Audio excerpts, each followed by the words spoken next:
আপনারাই তো ভালো ছিলেন, আমরা পড়ছি বাটে। পোলা পাইনের ডিউটি, কুঞ্চি পাই আছে বিউটি। পটের বেলা পাবজি খেলা, টুস্কির লগে চ্যাটে। পড়ালেখা টন টন পার্কে যায় ডেটে। পড়তে যায় না, মরতে যায় নায়ক নায়িকার পাঠ। চিপাই চাপাই রেস্টুরেন্ট আর ভিআইপি ফেলাট।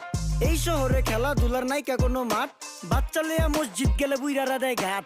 যা খাইতাম খাঁটি জিনিস, কেউ যাইতো না ভেজালে। আগের মানুষ সরল ছিল, থাকতো না কেউ ক্যাচালে। নাস্তা খেলে চলেন নানা লইয়া জায়গা হোটেলে। কি করতেছে নাতি বউ, ওঠে নাইকা সকালে। ঘুম থেকে উঠতে উঠতে সর্বনিম্ন 12টা। হোটেলে যাইয়া গামু সবজি দিয়া পরোটা। কারে কেমনে টুপি দিয়া নিজের বেলা বড়টা। কি করতেছে সালমায়? আপনি গো সালমায় সুখ পেয়া ভুলা গেছে আল্লাহর নাম তাই ঘুমায়। ব্যালেন্ডারে মশলা বাটবো তাও দেখি ঝুমায়। সুখে থাকতে ভূতে কিলায় পেট নিয়ে এসে চুমায়। নেচা নেচা টিকটক করে হিন্দি গান শোনায়। আমগো সকল মাখালারা সাত সকালে উঠতো, হাঁস মুরগি গরু ছাগল কত কিছু পালতো। ঘর দুয়ার পরিষ্কার কইরা ধান নিরে রাখতো। পুকুর গাড়ে গোসল করতো, কল চেপা পানি লইতো, পাড়া পুতা